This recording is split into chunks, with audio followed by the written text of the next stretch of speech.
Hello students, welcome to my YouTube channel. बच्चों, आज का हमारा टॉपिक है मोलर कंडक्टिविटी। बच्चों, ये कंटिन्यूएशन है किस टॉपिक का जो हमने पहले पढ़ा था। हमारा इससे पहले जो वीडियो है वो उस वीडियो का नाम था बेसिकली कि आप इलेक्ट्रोलाइट के लिए कंडक्टेंस की बात कर रहे थे। तो दैट मीन्स इलेक्ट्रोलाइटिक सॉल्यूशन के लिए कंडक्टेंस कितना होता है, आप उसकी बात कर रहे थे। ये वीडियो उसी का कंटिन्यूएशन है और आज हम जानने की कोशिश करेंगे व्हाट इज़ मोलर कंडक्टिविटी। बच्चों, थोड़ा सा मैं बैकग्राउंड सेट करता हूँ इस टॉपिक को आगे बढ़ाने से पहले कि देखो, जब आप इलेक्ट्रोकेमिकल सेल की बात करते हो तो आपको पता है कि करंट को पूरा फ्लो करने के लिए आपके पास इलेक्ट्रोड्स हैं, इलेक्ट्रोड्स के ऊपर वायर होते हैं और नीचे इलेक्ट्रोलाइट होता है। दैट मीन्स जो आपका वायर हो गया, आपके जो इलेक्ट्रोड हो गए मेटल हो गए, तो आप वहाँ से जो भी कंडक्टेंस करते हो दैट इज़ इलेक्ट्रॉनिक कंडक्टेंस वहाँ पे। लेकिन आपने पिछले वीडियो में electrolytic conductance and electronic conductance में डिफरेंस पढ़ा था और दोनों चीज़ें डिफरेंट फैक्टर पे डिपेंडेंट होती है। तो ये बहुत इंपॉर्टेंट होता है हमारे लिए जानना कि किस तरीके से इलेक्ट्रोलाइटिक सॉल्यूशन के अंदर कंडक्टेंस डिपेंड करती है, जिसके लिए हमने पिछले वीडियो में डिफरेंस देखा है, जिसके लिए हमने पिछले वीडियो में कुछ टर्मिनोलॉजी समझी जैसे रेजिस्टेंस, रेजिस्टिविटी, कंडक्टेंस, कंडक्टिविटी, बहुत सारी चीज़ें आपको पहले से भी पता थी। अब उसी के कंटिन्यूएशन में कुछ टर्मिनोलॉजीज आज हम फिर से समझेंगे, उनकी यूनिट्स देखेंगे एंड उनके सिग्निफिकेंस जानने की कोशिश करेंगे जो कुछ इंपॉर्टेंट हैं। एंड उसके बाद लास्ट में हम ये बताने की कोशिश करेंगे कि what is molar conductivity, molar conductivity होती क्या है। तो चलिए बच्चों स्टार्ट करते हैं। तो जैसा कि आप देख रहे हैं कि आपके पास यहाँ पे एक मैंने सेटअप कर रखा है जहाँ पे आपके पास एक हाफ सेल है। अगर आपके पास सपोज दो इलेक्ट्रोड है, दो इलेक्ट्रोड जिनके बीच के इलेक्ट्रोड के बीच का जो लेंथ है, उनके बीच का अगर सेपरेशन स्मॉल एल है, अगर उसके बीच का सेपरेशन स्मॉल एल है और उसका cross section area capital A है, दैट मीन्स आपने माना कि आपके पास एक हाफ सेल है जिसके अंदर जो दो इलेक्ट्रोड है, उन इलेक्ट्रोड का जो सेपरेशन है that is length L and उनका क्रॉस सेक्शन एरिया ए है और उसके अंदर कोई इलेक्ट्रोलाइट भरा हुआ है।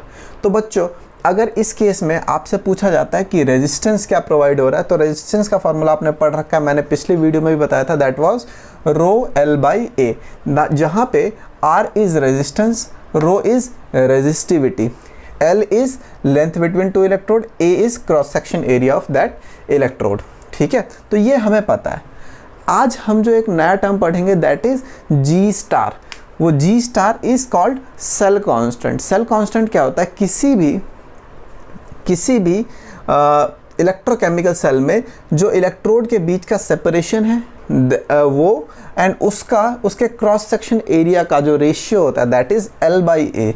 किसी भी इलेक्ट्रोकेमिकल सेल में जो लेंथ होता है दैट मीन जो सेपरेशन ऑफ दो इलेक्ट्रोड उनके बीच का लेंथ और उसका जो क्रॉस सेक्शन एरिया है उसके रेशियो को आप क्या बोलते हो बच्चों? सेल कांस्टेंट बोलते हैं। और उसका रिप्रेजेंटेशन किससे होता है?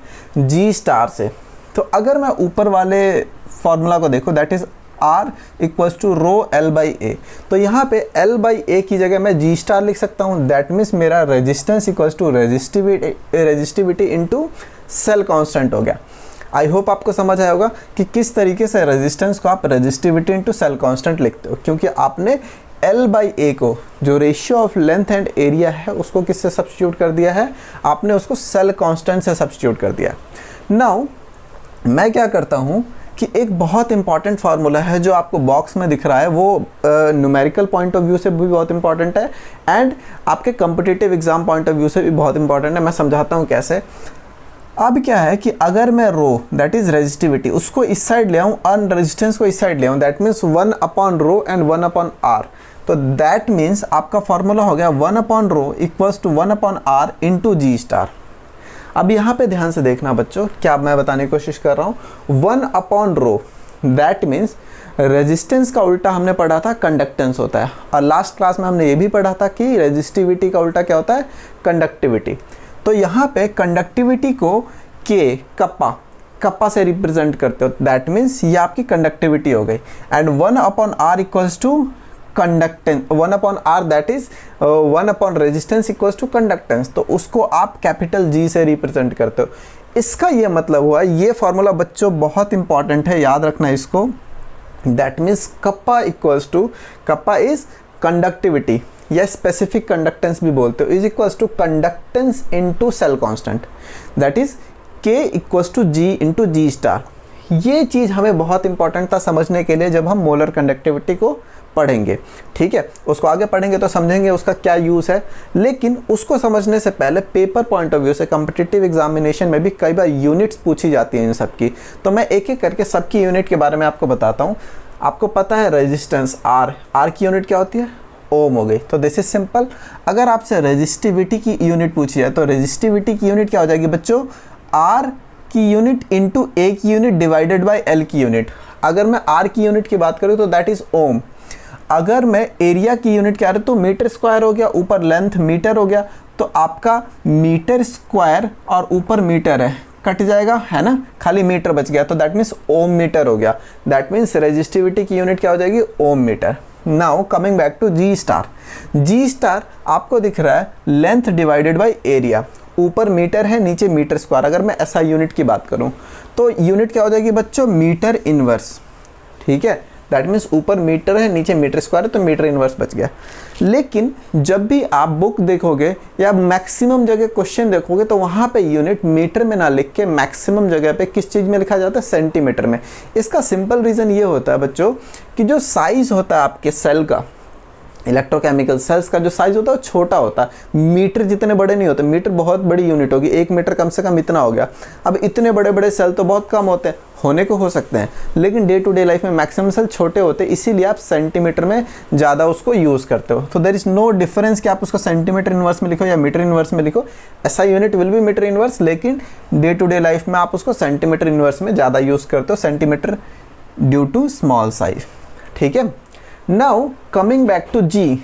जी आपका क्या है बच्चों, रेजिस्टेंस का उल्टा कंडक्टेंस। 1 अपॉन, आप अगर 1 अपॉन आर की वैल्यू लिखते हो, 1 अपॉन आर की वैल्यू आपकी जी होती है, तो दैट मीन्स रेजिस्टेंस का उल्टा कंडक्टेंस होता है। तो रेजिस्टेंस की यूनिट अगर ओम होती है तो कंडक्टेंस की यूनिट ओम इनवर्स हो जाएगी। या तो उसको ओम इनवर्स लिखो या उसको बिल्कुल OHM को उल्टा लिख दो, MHO, तो महो, MHO, ठीक है। तो दैट मीन्स ओम इनवर्स या MHO, या डे टू डे लाइफ में या मैक्सिमम बुक में आप कहीं पे भी देखोगे तो साइमन में लिखा रहता है, SIEMEN, उसको कैपिटल S से रिप्रेजेंट करते हैं। दैट मीन्स कंडक्टेंस की यूनिट क्या हो गई, साइमन हो गई, ओके। अब अगर मैं कप्पा की यूनिट की बात करूँ तो कप्पा मैंने देखा that is conductance into G star, that is आपका सेल कांस्टेंट। अभी जी की यूनिट क्या है, साइमन है बच्चों। एंड जी स्टार की वैल्यू हमने देखा या तो सेंटीमीटर इनवर्स या मीटर इनवर्स, तो यूनिट क्या हो जाएगी, साइमन सेंटीमीटर इनवर्स या साइमन मीटर इनवर्स। तो आई होप आपको समझ आएगा, पेपर पॉइंट ऑफ व्यू से यूनिट बहुत ज़्यादा इंपॉर्टेंट है, आपको ध्यान रखना है। और स्पेशली के की यूनिट, दैट इज कप्पा की यूनिट क्या होती है, ठीक है, साइमन सेंटीमीटर इनवर्स या siemens metre inverse. But question ये है कि kappa equals to G into G star, that is conductance into cell constant. इस कप्पा का सिग्निफिकेंस क्या है, अगर आपसे पूछा जाए कि वह कप्पा होता क्या है, आप मेरे को लेमन लैंग्वेज में समझाओ कि कप्पा क्या होता है, तो उसके सिग्निफिकेंस को समझने के लिए मैंने जो यहाँ पे डेरिवेशन करी that is very very important. Paper point of view से, concept building point of view से बहुत इंपॉर्टेंट है, इसको ध्यान से समझते हैं। तो जैसा कि हमने देखा, और ये जो टर्म है ना, ये कप्पा, ये काफ़ी सिग्निफिकेंट रोल प्ले करेगा जब हम मोलर कंडक्टिविटी की बात कर रहे होंगे, ठीक है। तो अभी मोलर कंडक्टिविटी पे जाने से पहले कप्पा के सिग्निफिकेंस को समझते हैं। तो kappa equals to G into G star, ठीक है। जी स्टार आपका क्या हो गया, L/A, that is cell constant क्या होता है, ratio of length between 2 electrode and area of cross section, it's cross section. अब मैं मान लेता हूँ, क्योंकि स्मॉल साइज है तो मैं मीटर की जगह किस में मानता हूँ, हर चीज़ों को सेंटीमीटर में माप रहा हूँ, ठीक है। तो हुआ क्या, लेंथ इक्वल्स टू 1 सेंटीमीटर है एंड क्रॉस सेक्शन मैंने 1 सेंटीमीटर स्क्वायर मान लिया। तो मैंने अज्यूम कर लिया कि मेरा लेंथ जो है वो 1 सेंटीमीटर है एंड क्रॉस सेक्शन एरिया कितना है बच्चों, 1 सेंटीमीटर स्क्वायर है। अगर आपसे कोई बोले कि वॉल्यूम का फॉर्मूला क्या होता है, तो वॉल्यूम क्या होता है, length into width into height, that means area into height किसी भी चीज़ का। अगर आपसे कोई सपोज पूछे क्यूब का वॉल्यूम क्या होता है, तो बेस का एरिया कितना हो गया, A स्क्वायर, है ना, और हाइट भी A होती है तो A क्यूब। तो हमेशा अगर एरिया को आप हाइट से मल्टीप्लाई करते हो तो आपका वॉल्यूम आता है। तो मैंने एरिया को लेंथ से मल्टीप्लाई करा, 1 सेंटीमीटर स्क्वायर, मेरा 1 सेंटीमीटर क्यूब आ गया। दैट मीन्स वॉल्यूम मेरी 1 सेंटीमीटर क्यूब है।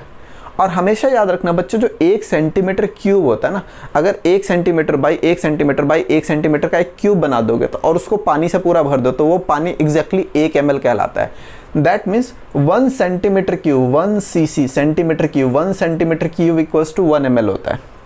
तो क्या मतलब निकला कि अगर मेरा लेंथ 1 सेंटीमीटर और cross section area 1 centimetre square हो, इलेक्ट्रोड का cross section area 1 centimetre square हो और उसके लेंथ बीच का जो सेपरेशन है दोनों इलेक्ट्रोड का अगर वो 1 सेंटीमीटर है, तो मेरा जो कप्पा है दैट मीन्स स्पेसिफिक कंडक्टेंस या कंडक्टिविटी वो किसके बराबर आ जाता है? कंडक्टेंस के बराबर। इसका मतलब कप्पा वो कंडक्टेंस है जब लेंथ 1 सेंटीमीटर होता है और एरिया 1 सेंटीमीटर स्क्वायर होता है, या इन दोनों को ज्वाइन करके बोलना चाहूँ तो जब वॉल्यूम 1 सेंटीमीटर क्यूब होता है दैट मीन्स 1 ml होता है। ये बहुत इंपॉर्टेंट चीज़ है, ये हमेशा आपको काम आएगी, अच्छे से याद रखना कि कप्पा वो कंडक्टेंस है जब आपके इलेक्ट्रोलाइट की वॉल्यूम 1 ml होती है। इसका मतलब the conductance of 1 ml of electrolyte is called conductivity या स्पेसिफिक कंडक्टेंस। तो दैट मीन्स कप्पा क्या हो गया? 1 मिलीलीटर इलेक्ट्रोलाइट का जो कंडक्टेंस होता है उसको आप कप्पा बोलते हो। आई होप आपको समझ आया होगा ये क्या है। अगर आपको ये चीज़ अच्छे से समझ आ गई है तो देन हम आगे चलते हैं एंड समझने की कोशिश करते हैं कि मोलर कंडक्टिविटी क्या होती है बच्चों। ठीक है, तो अगर ये चीज़ अच्छे से समझ आ गई है तो बहुत अच्छी चीज़ें, नहीं आई है तो एक बार फिर से रिवाइज करा देता हूँ आपके लिए कि आपने यहाँ से ये पता करा कि कुछ नई टर्मिनोलॉजीज क्या क्या होती हैं। आपने जी स्टार देखा, आपने देखा कि जी स्टार की वैल्यू किस तरीके से हम निकालते हैं, that is L divided by A। ठीक है, आपको ये चीज़ पता चल गई। आपको देन पता चला कि K जो कप्पा है उसकी value G into G star होती है। देन आपने सबकी यूनिट निकाली। यूनिट पॉइंट ऑफ व्यू से कप्पा बहुत इंपॉर्टेंट है। एंड जब आपने सिग्निफिकेंस देखा तो आपने देखा कि लेंथ अगर 1 सेंटीमीटर हो, एरिया 1 सेंटीमीटर स्क्वायर हो, तो इनडायरेक्टली आप ये कहना चाहते हो कि वॉल्यूम 1 सेंटीमीटर क्यूब है। 1 centimetre cube is nothing but 1 ml। तो आप ये बोलने की कोशिश करते हो कि जब यहाँ पे 1 पुट हो गया तो K इक्वल्स टू G आ गया। दैट मीन्स कप्पा वो कंडक्टेंस है जब आपका वॉल्यूम 1 ml होता है। किसका वॉल्यूम बच्चों? इलेक्ट्रोलाइट का। तो ये बहुत इंपॉर्टेंट है। आई होप आपको अच्छे से समझ आया होगा। नाउ बच्चों, अगर ये चीज़ हमें अच्छे से समझ आ गया तो अब हम समझने की कोशिश करते हैं कि मोलर कंडक्टिविटी क्या होती है। ठीक है, अब मोलर कंडक्टिविटी समझने से पहले सबसे पहले तो डेफिनेशन कि मोलर कंडक्टिविटी होती क्या है। तो सबसे पहले मोलर कंडक्टिविटी क्या होती है? कंडक्टेंस, इसको नोट कर लेना बच्चों, conductance of 1 mole solution of an electrolyte. Conductance of 1 mole solution of an electrolyte में भी थोड़ा सा भी आपको वेग लग रहा होगा सुनने में कि ये क्या बोल दिया डेफिनेशन, ये जो बोला मैंने conductance of 1 mole solution of an electrolyte, इसका क्या मतलब है? तो सिंपल सा चीज़ है, जब आप वर्ड इलेक्ट्रोलाइट बोलते हो तो इलेक्ट्रोलाइट का मतलब आपका क्या हो गया? MgCl2 NaCl हो गया, है ना। और इलेक्ट्रोलिटिक सॉल्यूशन की बात करते हो तो आप इसको पानी वानी में घोल देते हो और उसको इलेक्ट्रोलाइटिक सॉल्यूशन बना देते हो। दैट मीन्स इलेक्ट्रोलाइट्स जो आयंस में ब्रेक होते हैं वो 1 मोल होना चाहिए आपके पास। तो सपोज करो कि आपके पास एक कंटेनर है, ठीक है।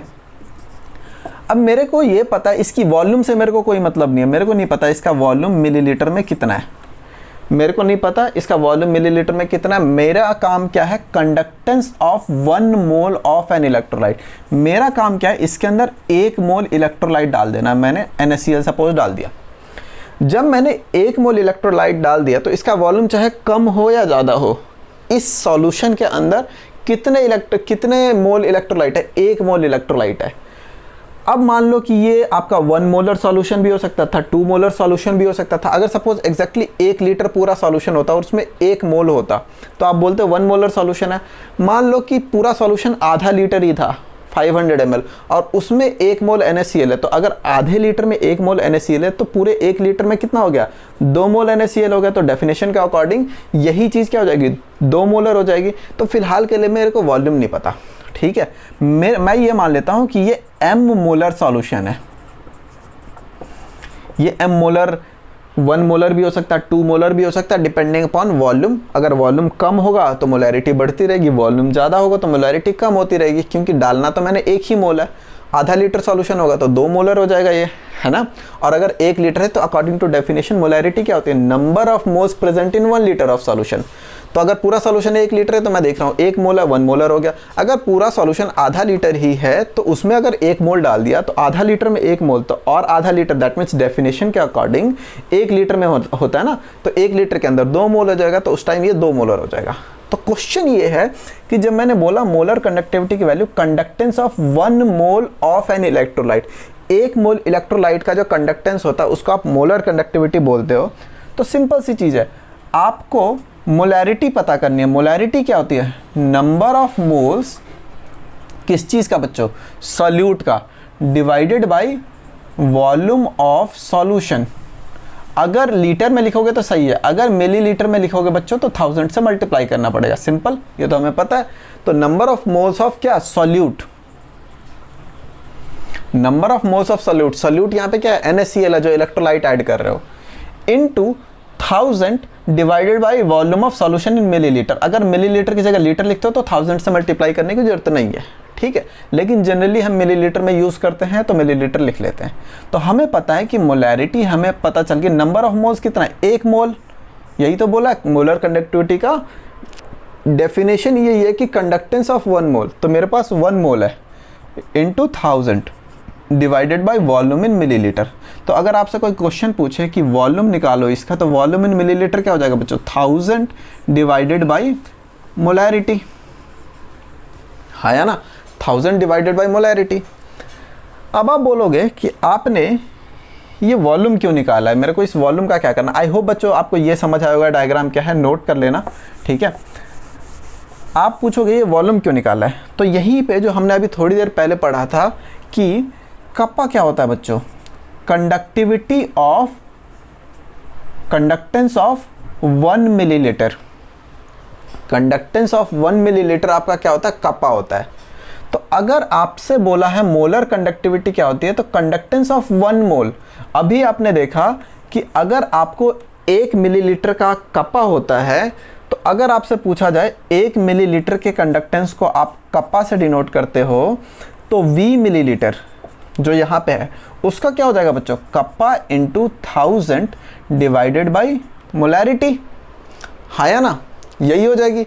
और इस वाले VmL के जो कंडक्टेंस है, ये VmL कहाँ से कैलकुलेट करा है, जब आपने 1 मोल लिया था सॉल्यूशन, है ना, जब आपने 1 मोल इलेक्ट्रोलाइट डाला था m मोलर सॉल्यूशन में, तो इसी चीज़ को क्या बोलोगे, दिस इज मोलर कंडक्टिविटी, ठीक है। एंड मोलर कंडक्टिविटी की value K into 1000 divided by M। Book में K डिवाइडेड बाई C भी लिखते हो, क्योंकि आप directly K divided by concentration, just because हमने वॉल्यूम इन मिलीलीटर लिया था तो 1000 से मल्टीप्लाई कर रखा है, और इसको लैम्डा m से डिनोट करते हो, capital lambda m, cap m भी बोलते हैं इसको, ठीक है। तो ये रिप्रेजेंटेशन होगी मोलर कंडक्टिविटी की, मोलर कंडक्टिविटी को आप लैम्डा m से रिप्रेजेंट करते हो। और ये क्या हो गया इसका formula, kappa into 1000 divided by molarity. और आपने NCERT में देखोगे तो कप्पा बाई C लिख रखा है, C is nothing but concentration, molarity is R concentration. Just because हमने वॉल्यूम मिलीलीटर में रिप्रेजेंट किया तो उसको 1000 से मल्टीप्लाई कर दिया है। तो आई होप बच्चों आपको समझ आया होगा। अगर आपको यूनिट पूछा जाए मोलर कंडक्टिविटी की, तो आपको कप्पा की यूनिट पता है, आपको कंसंट्रेशन की यूनिट पता है। आई होप आप इसको कैलकुलेट कर पाओगे, ये आपके लिए होमवर्क है, आप खुद से इसको ट्राई करो कि इसकी यूनिट क्या होगी।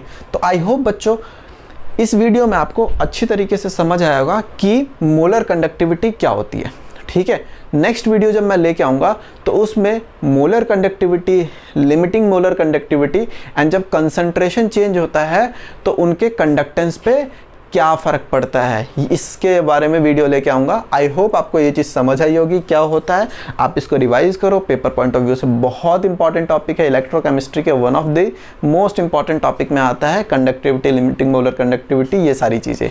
तो आई होप आपको समझ आया होगा। आपको अगर वीडियो पसंद आई है तो लाइक शेयर सब्सक्राइब जरूर कीजिए। Thank you for watching this video. Bye bye बच्चों।